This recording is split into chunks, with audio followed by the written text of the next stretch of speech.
We believe that this time the PLA's exercises serve two purposes. Militarily, it aims to show that the PLA's northern, eastern, and southern commands are now able to coordinate with each other to conduct large-scale naval warfare and to confront the US and its allies as well as to control Taiwan. Politically, the exercises are a response to the US, South Korea, and Canada drills in the Yellow Sea starting from the 14th this month, and also a response to the US-led joint exercises in the East China Sea and elsewhere. Hello and welcome to the Gist on Strat News Global.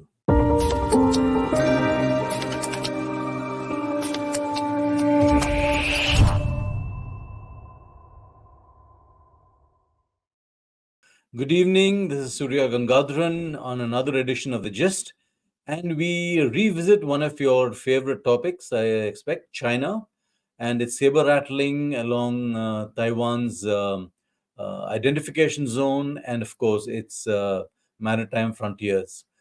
My guest this evening is Dr. Jyun-yi Lee of the INSDR think tank in Taipei, Taiwan. Doctor, welcome.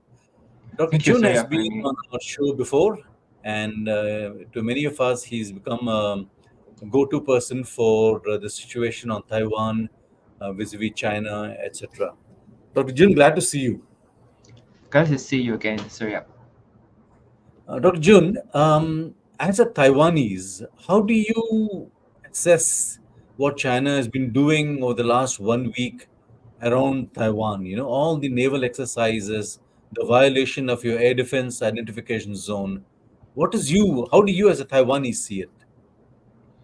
Um, Let me just brief you some of the developments on the part of the PLA. On September 11th, Taiwan's Ministry of National Defense reported that Chinese aircraft carrier Shandong, together with five warships, sailed through the Bashi Channel and Taiwan's southeast eastern waters to enter the Western Pacific. In the meantime, Japan's Ministry of Defense stated that eight PLA Navy warships entered the Western Pacific via the Miyako Strait. On the 14th, a third PLA fleet, consisting of three frigates, further sailed through the Miyako Strait. Since the 15th, these three fleets conducted a joint air and sea training in waters between the Philippines and Guam. In addition to these activities, the PLA also sent numerous types of warplanes to enter the southwestern corner of Taiwan's air defense identification zone, with many of them crossing the median line of the Taiwan Strait. On the 18th, 103 PLA warplanes were identified by Taiwan's Air Force, with 40 of them crossing the median line or entering Taiwan's southwestern and southeastern airspace, making the highest record so far this year. So I think in some way these PLA operations are the biggest exercises conducted by China so far this year. And in our assessment, I think according to the PLA's past pattern, such large-scale operations are usually a reaction to political and military issues or events in the region. We believe that this time the PLA's exercises serve two purposes. Militarily, it aims to show that the PLA's northern, eastern, and southern commands are now able to coordinate with each other to conduct large-scale naval warfare and to confront the US and its allies as well as to control Taiwan. Politically, the exercises are a response to the US, South Korea, and Canada drills in the Yellow Sea starting from the 14th this month, and also a response to the US-led joint exercises in the East China Sea and elsewhere. As the US has strengthened relations with its partners and allies, China now seeks to show its dissatisfaction while blaming the US for destabilizing the region. So I think this is our basic our assessment of the situation. We don't see a war against Taiwan as imminent. Mhm.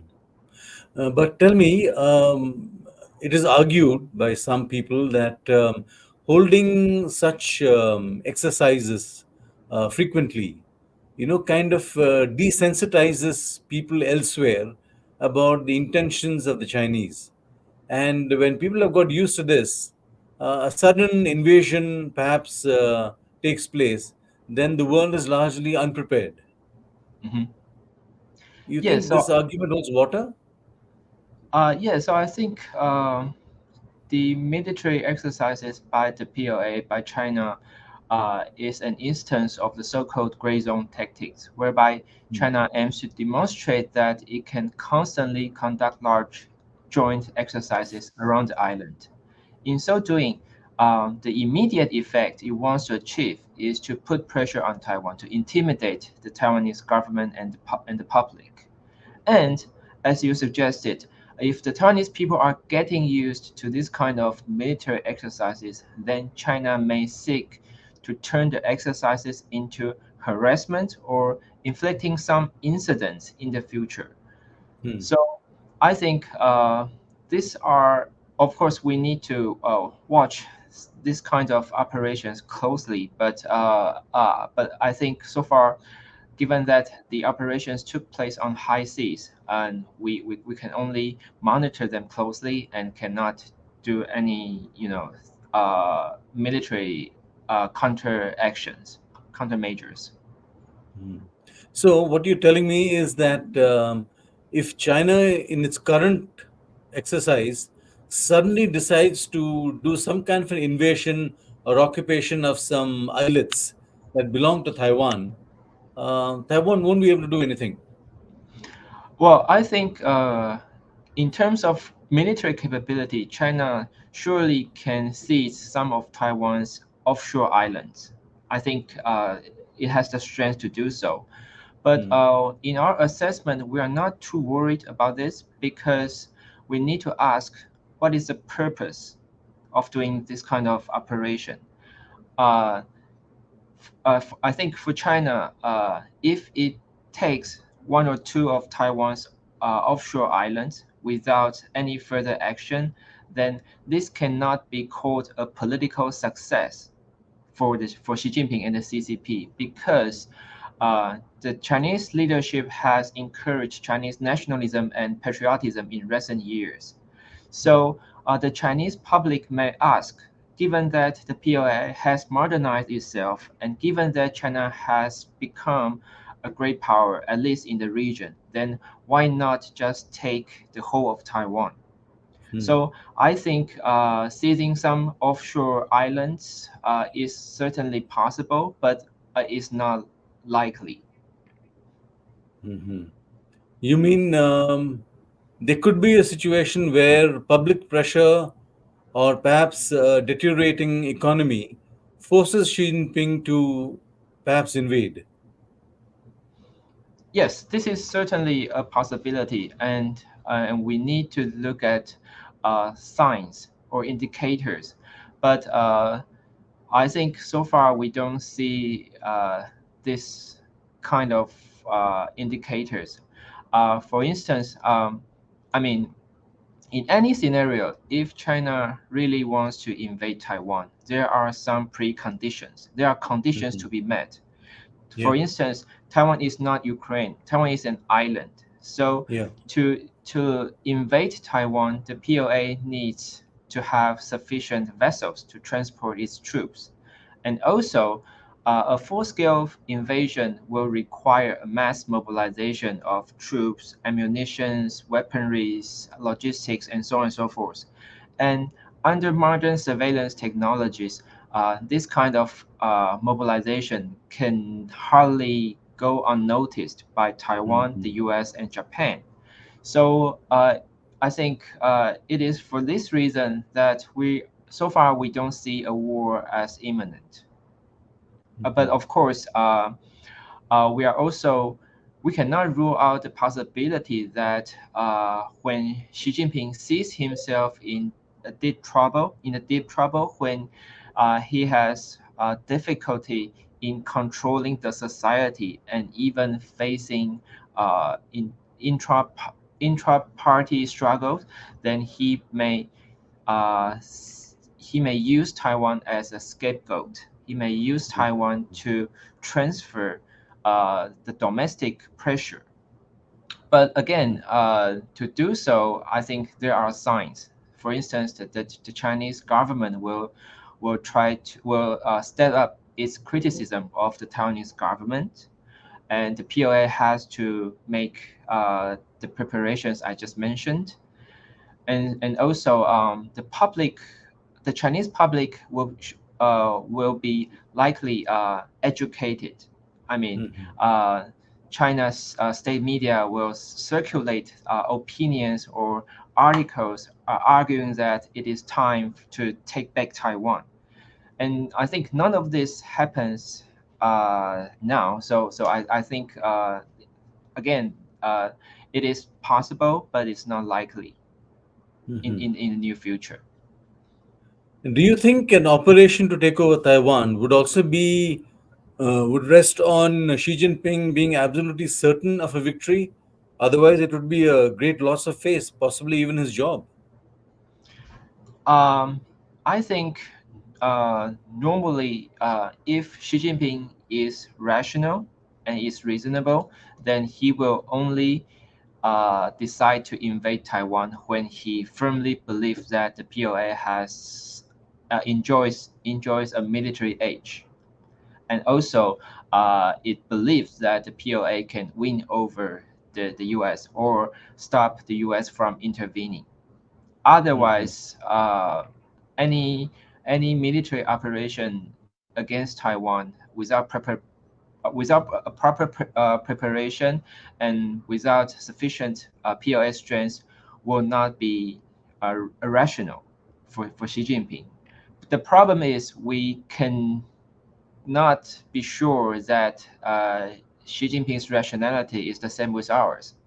Yeah. And so yeah, and this is a problem. And so at some point he may calculate that launching a military operation uh, suits his interest. But I think Mhm. when a military operation becomes an option for Xi Jinping for the purpose of taming the society, the social pressure, then Taiwan is not necessarily the only one target. Xi Jinping certainly can offer other places like some part of the South China Sea, the Mhm. reefs and islands there, and maybe the Senkaku Islands with Japan, and also the border issues with India. And also, I think these issues are also possible targets when Xi Jinping really decides that he needs some military action to gain his support within China. Mhm. How ready do you think Taiwan is to fend off for a Chinese invasion? Are you ready? Are you prepared? Are your armed forces up to it? I can say that Taiwan has been preparing for a war for decades, Mhm. and especially after the war in Ukraine, Taiwan has been facing uh, greater or mounting U.S. encouragement or pressure to further modernize its troops. So nowadays, the current government is working on several reforms on the reservists, reforms on the training of our militaries, and also thanks to uh, uh, growing Taiwan and U.S. Relations, Taiwan is now able to purchase more advanced weaponry from the U.S. Weapon. So I think it is fair to say that our level of readiness has increased, although it is always difficult to judge whether we are ready or not. Hmm. Yeah. You mentioned earlier about the situation for Xi Jinping.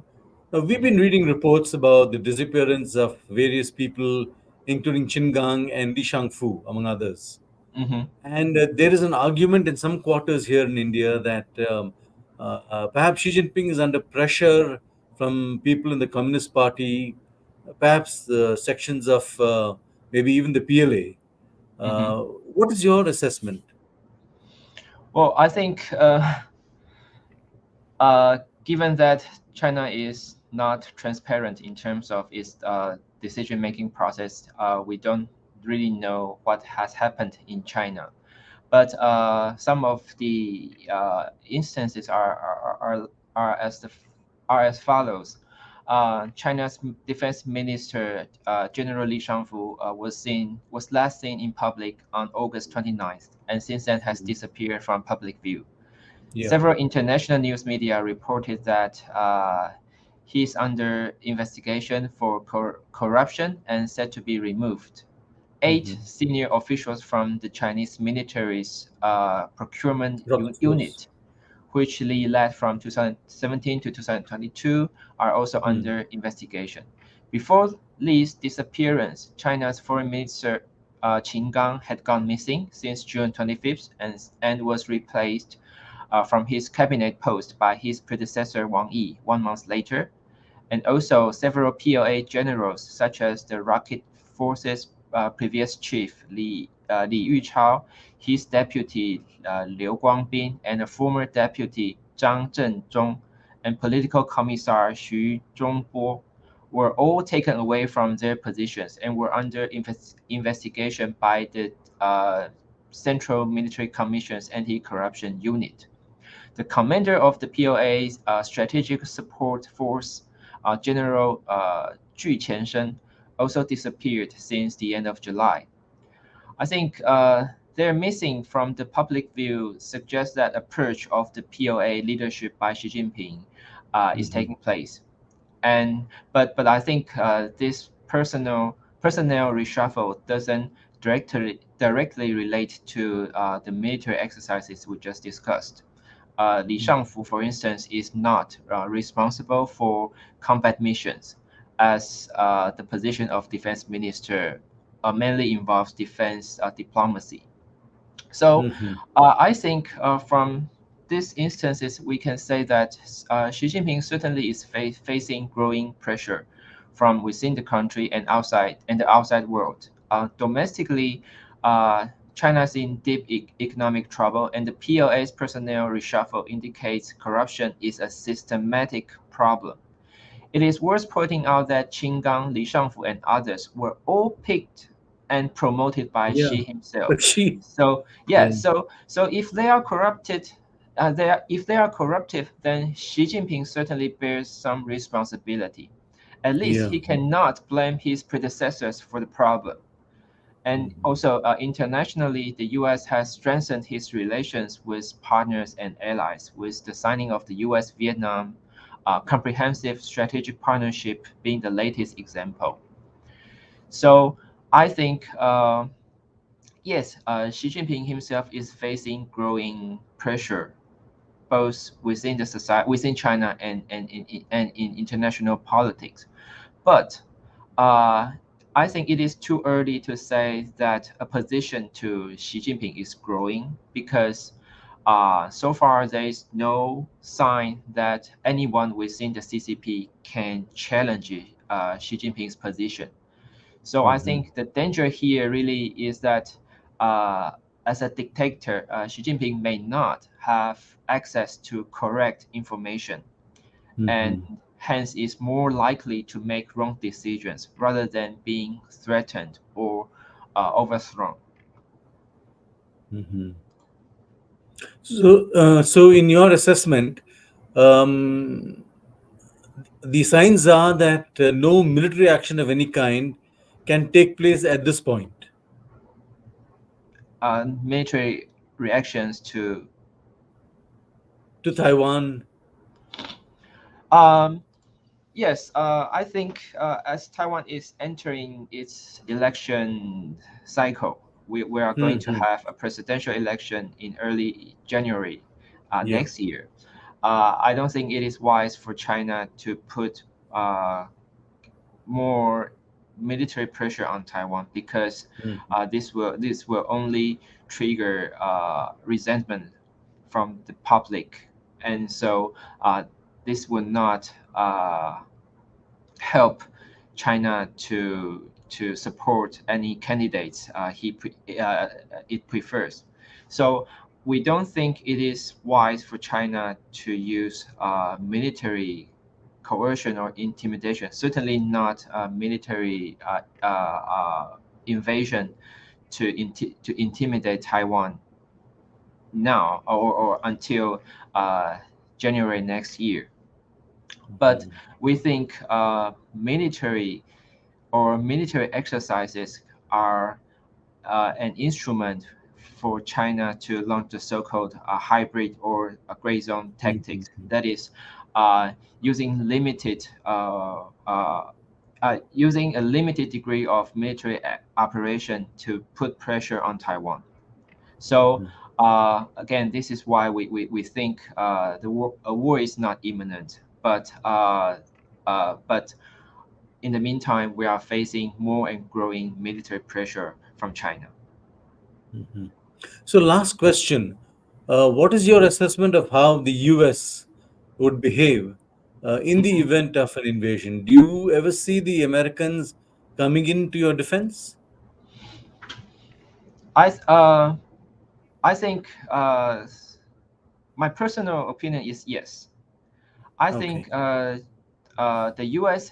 has been preparing for such a scenario, and Mm-hmm. but the U.S. policy can be discussed in various levels or aspects. At the strategic level, the U.S. government maintains a policy called strategic ambiguity. That is, Mm-hmm. the government doesn't uh, explicitly uh, commit that it will assist Taiwan in the time of contingency. The purpose of this strategy is to deter both China and Taiwan. It seeks to Mm-hmm. deter China from invading Taiwan and to deter Taiwan from declaring formal independence. Mm-hmm. But at the political level, I think the U.S. is making preparation for that, for a possible cross-strait contingency. So we can see that lately that the U.S. has strengthened its relations with allies and partners in the region. In addition to Vietnam, I think earlier the U.S. managed to bring Japan and South Korea together, and also through mini-lateralism like Quad and AUKUS, the U.S. is trying to encourage more military presence of its allies and partners in the region. Then, thirdly, at the tactical level, I think the U.S. Military is also preparing for a cross-strait contingency. From open sources, uh, we know that the Indo-PACOM, for instance, is trying to hold exercises with allies and partners in the region. So I think there are dozens of joint military exercises of various kinds taking place in the Western Pacific. The logic of these operations is to have a constant military presence, a U.S. military presence in the region, so that Mm-hmm. if there is indeed a crisis or a contingency in the Taiwan Strait area, then some U.S. Troops are already there. So this Mm-hmm. will shorten the time and distance the U.S. needs to overcome. So I think when it comes down to the tactical level, the U.S. is actually is preparing for any contingency, and I think this is also assuring for Taiwan. Very interesting. So, anyway, great talking to you and great insight, Dr. Jun. Good to know that Taiwan is prepared, and in your own assessment, the US is there to back up Taiwan in the event of things going under. So that's interesting news for here in India too. Thanks very much, Doctor, and it's great again talking to you. Thank you. And Same here. hopefully, we'll get back to this conversation at some future time, given Thank how the you. Chinese are reacting. Yeah. Thank you very much. Thank you. And for those of you who followed us on this conversation, do subscribe to our YouTube channel and follow us on social media, including Twitter. X, I mean. Thank you very much. Good night.